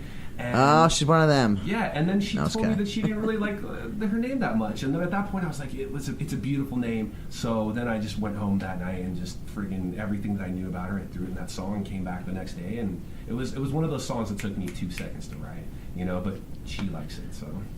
That's cool. Yeah. It's not even a chick you dated and you wrote a song about her. I like it. Just like the Eyes Like Betty White shit. You know what I'm saying? Like it's not even about, you know what I mean? It's a chick he ran on, driving around, delivering packages for UPS. It's easier to write. I think it's awesome. It's easier to write about people that are. When people are super close to you, like your loved ones, that's where you feel like I've got to make this the best. So there's more pressure. But when they're just friends and people that it's a little bit easier because you can observe from a different perspective and just see them for what they are. And I think that's really what the writer's job is. I think it's like people when they write a book, they write about just things that they know about. Not necessarily a specific person or whatever. It's just like things that they've experienced in life. You know what I mean? Or want to experience. Definitely. Like that's what sci-fi, science fiction and stuff like that comes into fantasy. Yes. All that comes into play. They start writing about things that they would like to experience in life, but things that aren't going to ever happen, obviously, because that's why it's sci-fi. Ooh, we got a caller. We like it. And you're on the air with Jenny's Real Talk on the Block. Who are you speaking with? Hello. Hey, this is Frank. What's the topic? What's the topic? We are speaking with James Lewis of Hurt in the Heartbeat. It's a rock band. Oh, okay, I'm not familiar. What's the Twitter so I can go check out some of the music? What's your Twitter? If you just go to any search field, just Hurt and the Heartbeat, you'll find tons of things. Yeah, Hurt and the Heartbeat.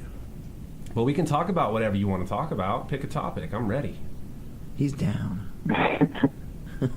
What do you think about the playoff game tonight? Oh, that's the one thing that I like it. He's hardcore. Yeah, I think being a musician, it's hard for me to keep up with all the sports. Are we talking baseball, football, basketball? The hockey game. Oh, the Hockey. There we go. Hockey. That Was the Kings, right?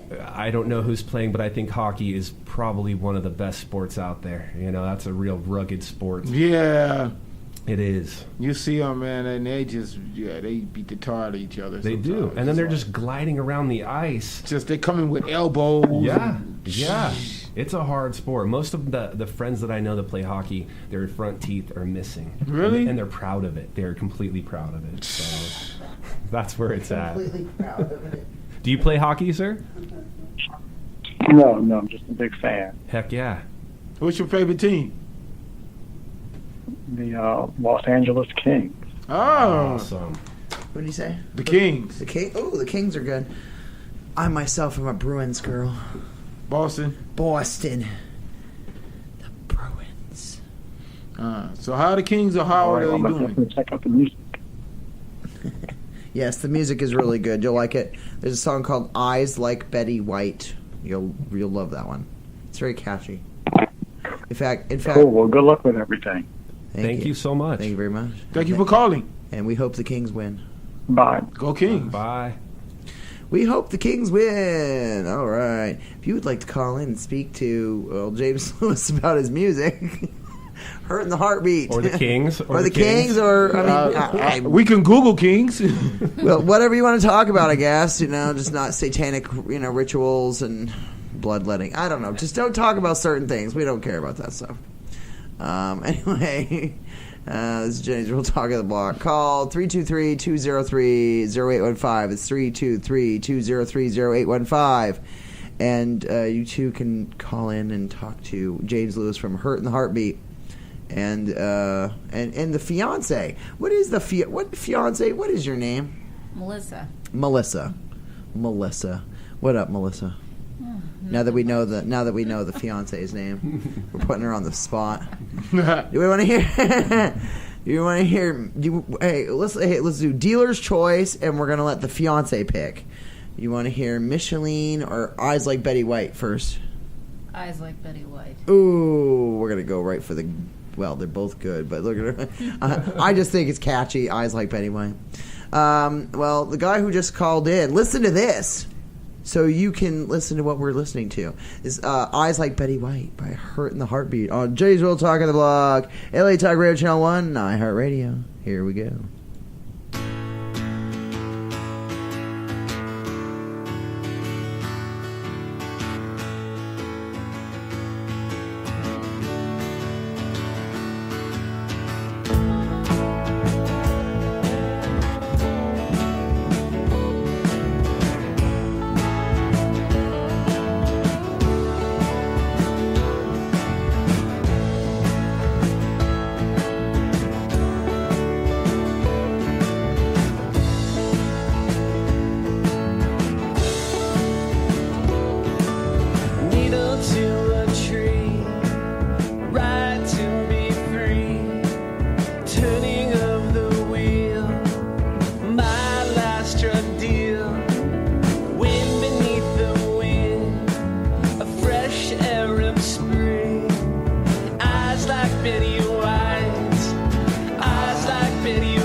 Touching of the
Yes, we're trying to get sponsorship deals while we're sitting here on the air. Why the fuck not? We'll go to LA Talk Radio's Facebook page, and you can watch the Facebook Live feed from the studio while we're sitting here eating shit like Fritos and.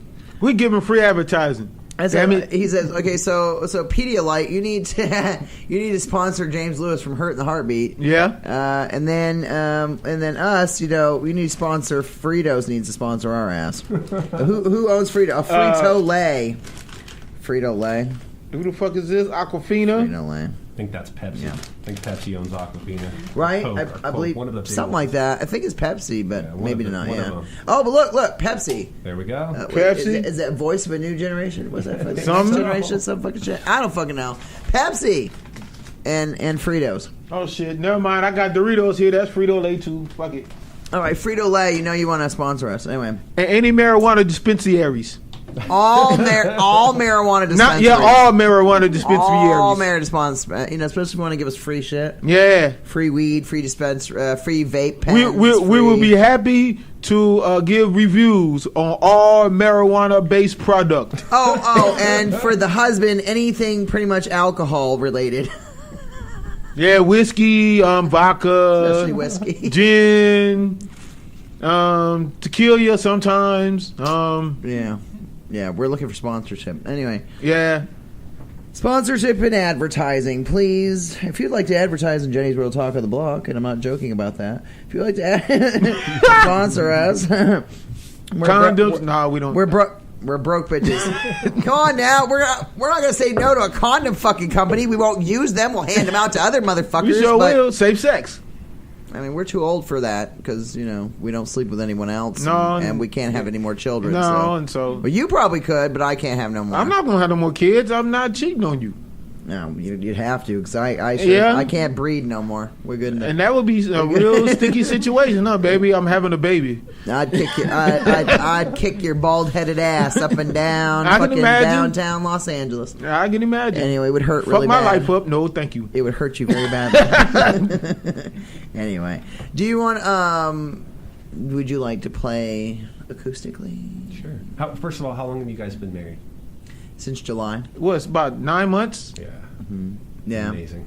It's About amazing. 9 months. 9 months. We've been together a year and a half. Don't even seem like it. Just seem like I feel like we just got married like a couple of weeks ago. It's like time goes like fast, right? Yeah, though? because we having fun. We've been together. This is the time. You're having fun. We've been together a year and a half.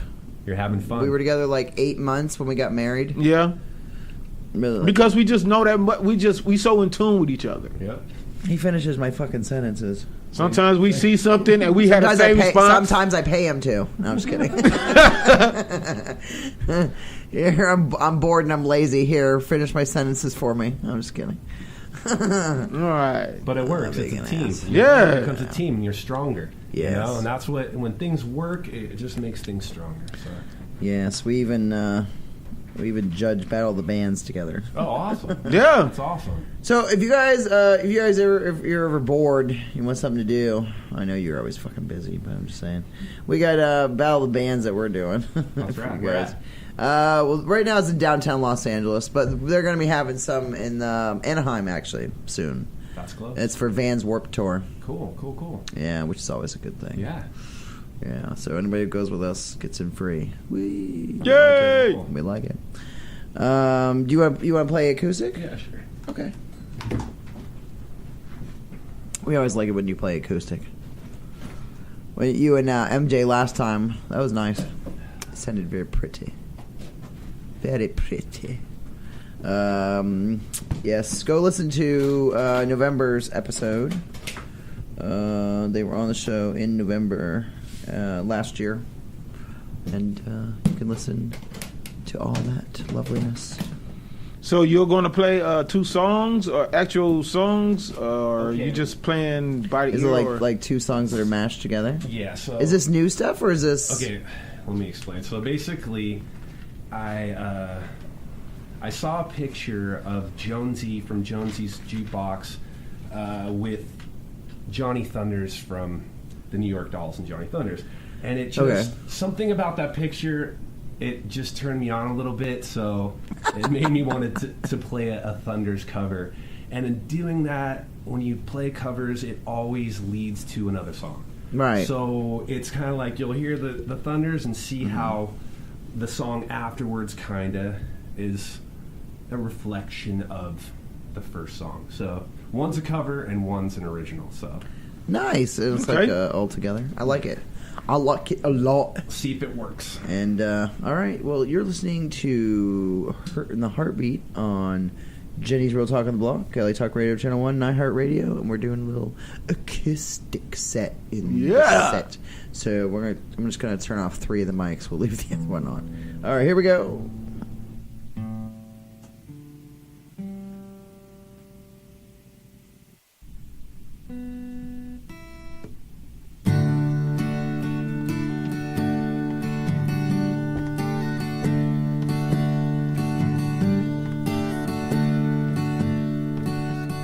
Doesn't pay to try. All the smart boys know I. Doesn't mean I didn't try. I just never know why. Feel so good and all alone. Baby, you're not out. And when I'm home, big deal, I'm still alone.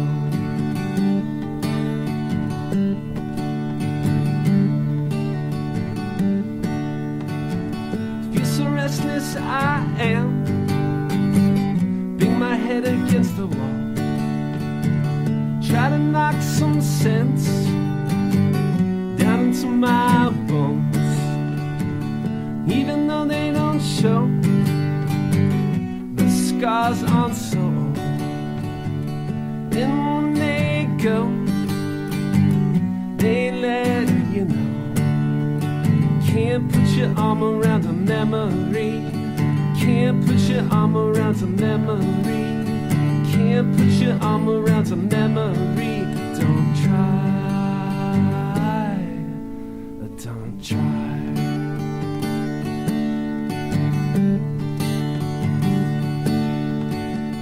Just a bastard kid. You ain't got no name. 'Cause you're living with me. We are one and the same. Even though they don't show, the scars aren't so old.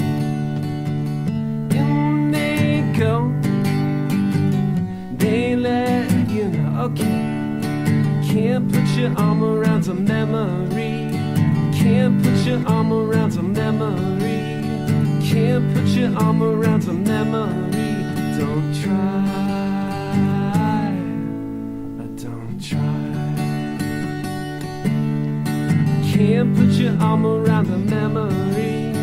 Can't put your arm around a memory. Can't put your arm around a memory. Don't try. Don't try.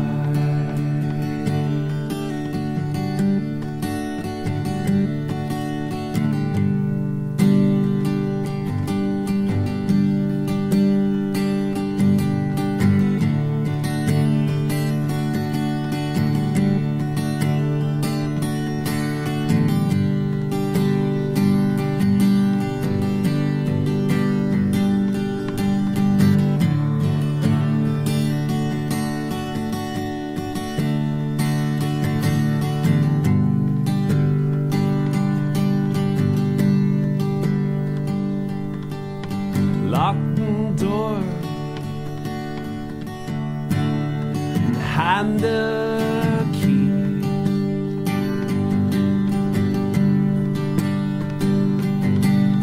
Things I've been saying since the age of 3.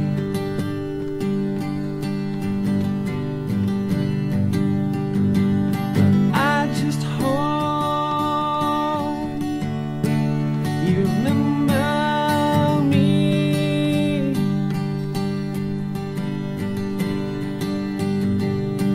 In no room, all by myself.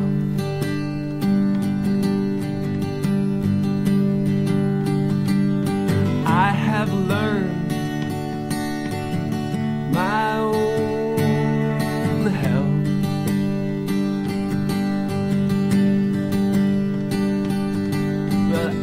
just dream. You remember me.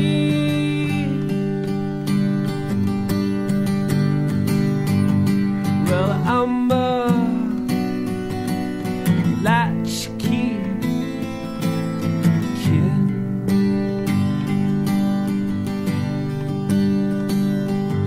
Well, I'm a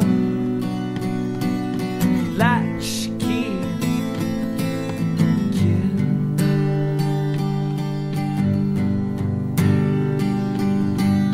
Like a lion, I learned to hunt.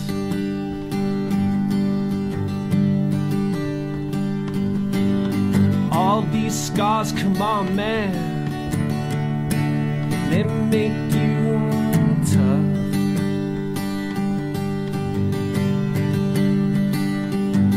But I just pray you remember me.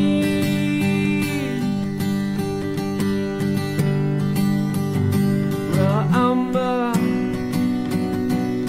latchkey kid.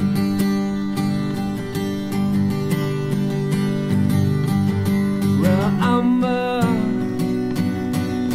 latchkey kid.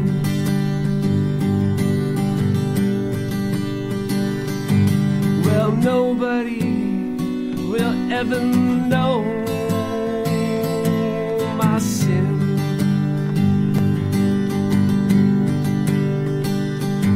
Well, I'm a latchkey kid.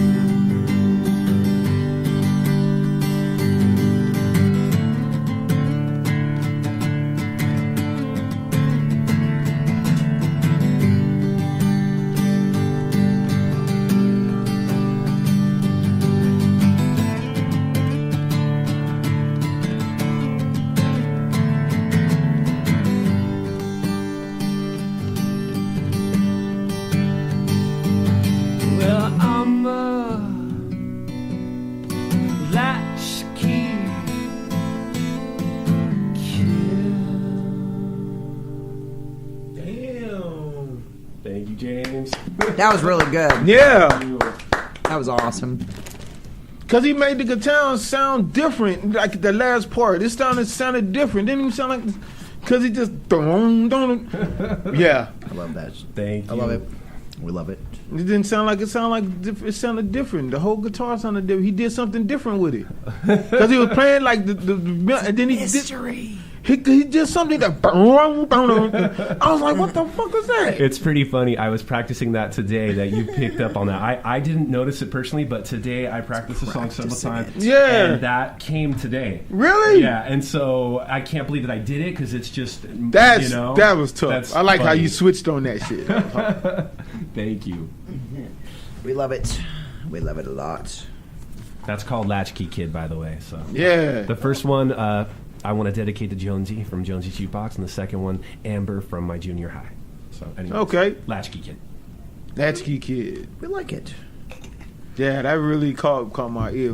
I'm like, then you broke it back down. If MJ was here, believe me, it would have sounded so much better, you know. But you got to do what you got to do. Yes. Very true. That is, true about lots of things in life. Definitely. So, I like that. I think we have enough time maybe to play Micheline. Yeah, got a few minutes. I think we should have enough time.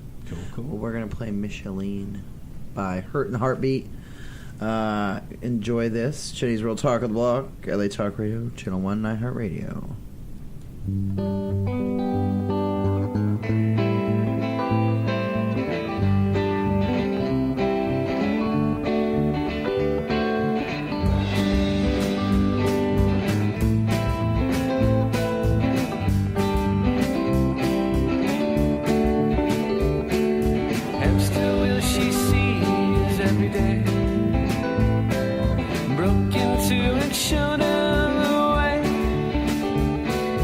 Monday, never let it down. Saturday finding lying on the ground. She got Elvis tattooed up on her wrist. Her blue suede shoes I cannot resist. Miss Shirley, Miss Shirley, Miss Shirley. Eyes of green, Miss Shirley. She's my queen, Miss Shirley. Hamster wheel she sees at night. Broke into and showed her new light. Month by month she helps flowers grow. Effect on the world she'll never really know. Miss Shirley, Miss Shirley, Miss Shirley. Eyes of green, Miss Shirley. She's my queen, Miss Shirley, Miss Shirley, Miss Shirley, Miss Shirley.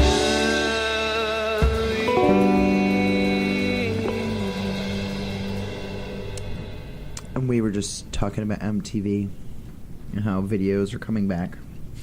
Really? Yes.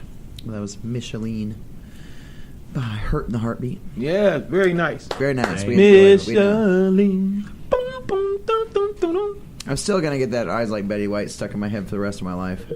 Well, see the video. We got 2 videos for Micheline and Eyes Like Betty White. I got to say Eyes So- Like Betty White now. And then there's I gotta see it. another cool video that's out there by one of our friends called The Whining Pussies. What's the song called? No. I've They're heard of rad. them. They're I've rad. heard of They're them. really good. I've heard of the Whining Pussies. They're good. The I think song's they called hit me up Believe. once. They're great. They're really I think good. they hit me up on Facebook once, but I don't know why I didn't end up getting back to them or something. I don't know. I'll have to go check them out. They're really good, but they're making good videos, and it's like Yeah. we're trying to, it's like a contest who can make the most creative visual. Well, videos are, it's, you know what I mean, like, hard to make that kind of stuff. Like, I've always thought about, like, different concepts for that kind of stuff, and I'm like, damn. I love it. Could I make an awesome video? I mean, I don't even know. You can. Believe me. If I can, you can. I have a crazy imagination. There you go. Like, really crazy. I just come up with weird concepts. I don't know. Like, what the hell? Yeah, we just need to get it out there, baby. Yeah. Working on it. Anyway, where you guys got, you said you got a couple shows coming up? We're playing the House of Blues in Anaheim on the 27th and the Carmen Bar in Orange County on the 28th. So back to back. And then we're going to take some more months off, and then we'll probably be back in summer or something like that. So Okay. You're just going to like stay in the studio and write and yeah, I'm just in that mode right now. I mean, I feel that I have a lot of songs that need to get out of me. So once I have that all out, then we can start playing more shows. But that doesn't always come, So if you go touring and all of a sudden all that creation's gone, then what's the point, So Okay, so before we go here in like less than 4 minutes, what is where can people find all your stuff, all your social media, website, and whatnot? Just go to Instagram, Hurt in the Heartbeat, Facebook, just Hurt in the Heartbeat. We're on everything. We really are. Facebook, Instagram, Twitter, it's all that. Hurt and the Heartbeat. All that, YouTube, all that stuff. You guys actually see, this is why I always ask people: do you actually have a website or no? Yes, we do. It's hurtintheheartbeat.com. Yes, yeah, so. we love it. They've hurtintheheartbeat.com. Yes. See, they're a real legitimate entity, bitches. Yeah. You can't touch that. Hurtintheheartbeat.com. No, and nowadays, to be relevant, you got like have your own fucking website and all this other is crap. Well, like everybody's like, what? Let me tell you, there is this kid. He's not a kid now. He's 27. This guy, Tice. He's in this band called the Water District, and he must have been... I've heard of them. Yeah, he must have been 21, okay? And I walked up to him, I'm like, I'm new at this, man. I don't know what I'm doing. And he was the coolest guy. He's just like, dude, get this page, get this. You need a email, you need a website, and he just told me all this stuff. I wrote it all down and I did it, and we haven't seen each other for like 5 years, and all of a sudden I see him on a radio show in Laguna, just playing, and it was like it came full circle. He didn't quit, I didn't quit, and we're still just trying to do our thing. It's about staying relevant. Yeah, exactly. Speaking of staying relevant, so go check out Hurt in the Heartbeat at you said the Carmen Bar, and also at the House of Blues in Anaheim. You said the 27th, April 27th. Correct. Okay, go check them out. Go check them out because you might not be able to see them for a couple months. Well, because they're gonna go, hibernate and make some more songs and videos and stuff, which is cool, and we like that. Yes, we do. All right, so we want to thank you so much for being here with us today. Thank you guys. It was great. For being here for a second tour with Jenny's Real Talk on the Block. Heck yeah. And we only have those back that are cool. You guys are cool. We haven't had a bad guest yet. No, everybody's, everybody's been really cool. Yeah. But we really like you if you bring you back. So that's how you know. Hell yes. That's how you know. But we like watching you guys at your shows and everything, especially when you propose. Yeah, that was great. to women named Melissa. So have you guys set a date? 2019. Okay, don't put no pressure on these poor people, man. I just asked a question. It's a relevant question, that's right? true. That's well, true. are you gonna come to our wedding? Hell yeah! If you invite us, we'll be there. There we go. She said, "Are we coming?" That's an invite. Okay, well then we'll be there. Shit. Awesome. You tell us when and where, and we'll be there. Dope. We'll get a car. I'll steal a car. We'll get an Uber. Something. We'll Uber. Uber, yeah. We'll Uber. We're gonna Uber a 2-hour fucking drive. No, I'm gonna steal a car. I'm just kidding. We'll have a car. And then they're gonna treat you like Halle Berry. Halle Berry. Oh, Jesus. Not the real Halle Berry. There was this chick running around this morning naked in our neighborhood. Oh wow! Like literally running around. The cops. And then the cops are chasing after her, and she's running away from the cops. And I'm sorry to Halle Berry, but her nickname, this chick's nickname is Halle Berry because she looks a lot like her. Yeah. Which is the funny thing. She looks a lot like her, like not like identical, but close enough. Like she's pretty damn close. You're like, holy shit. And you're like, oh my God, she's just running around with no top on this morning. She's bent over at the cops, shaking her butt, talking about, come on. Kiss my ass. Yeah, this was hilarious. It was hilarious. We live literally a dozen police. We live downtown. For this one topless woman. Man, this one white cop was like, hey man, he really had to put the work in, had to chase after her. It was funny as fuck. Okay, so next week on Jay's Real Talk of the Block, LA Talk Radio Channel 1, iHeartRadio, will be... if I have it down here correctly, and I have to tighten that up with this man, but DeAndre Adams. Okay. With his band, Talent Night. Oh, nice. Talent Night. So, I don't know what's all about that, but we'll check it out, and we'll get back to you with more details. But go check out Jenny and JJ from Jenny's Real Rock on Rock Rage Radio, as well as Jenny's Real Talk of the Block on LA Talk Radio Channel 1, iHeartRadio, tonight at the 5-Star Bar in downtown Los Angeles. We will be there for the Vans Warped Tour Round 1 Battle of the Bands. So come on down, check it out, buy your tickets. It's pretty cheap at the door, though. I think free. Well, for us, it's free. Oh, not for other people? No. Oh, I thought. What the fuck you talking about? I guess I did. Trying to take money out the artist's fucking mouths, babe? I guess Come on now. so. Don't be going that My way. bad, y'all. Don't be doing that shit to them. Shit. I'm just kidding. Anyway, no, it's usually $12, but I think last night it was like half price, like $6 at the door. But still, hey, it's worth it because you're going down there to support local bands. You're going there, they're down there, battling their asses off to win a spot. So all the round, so they're going to go all the round ones. They're going to go through and they're going to get all the bands together. Once that round one's done, they're going to go run to round 2.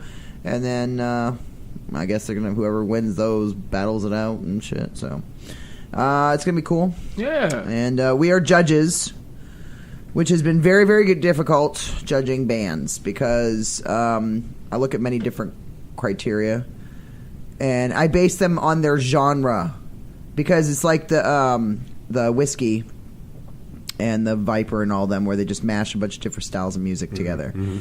And I don't want to base them based upon the other bands that are playing against them. Totally.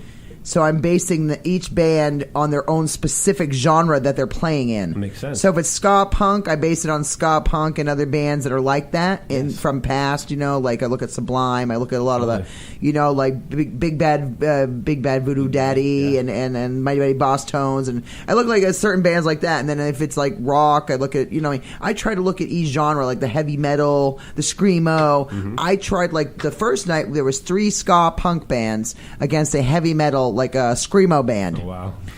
See what I'm saying? 1 screamo band and 3 ska bands. Like that's like totally different, massively different styles. And so everybody's like, "Oh, this band doesn't stand a chance against these other ones." But I can't do those battle of the bands. I can't. They scare me. It's really difficult. We've offered, like, people have offered us several times, and I just won't do it because I hate rejection, and I don't want to lose, and I don't. To me, I think it's great, but like I said, the rejection part's too much. Well, yeah, but you guys could actually compete. Like, you guys are on a level where you could actually compete. Some of these bands that are playing are not fully there, in my opinion. Yeah. Like, some of them should not. They're not really to the level they should be competing for something as big as a fucking Warped Tour. Totally. But anyway, you've been listening to Jenny's Real Talk on the Block, Kelly Talk Radio Channel 1, iHeartRadio, and we will be back next week with Talent Night with DeAndre Adams, our buddy, who is the famous bodyguard to the stars. Yes. So we will be back next week. Peace out, and we'll smell you later. Smell you later. Gotta go. Bye. Heck yeah. Did it. Irreverent, entertaining, cool. You're listening to LA Talk Radio.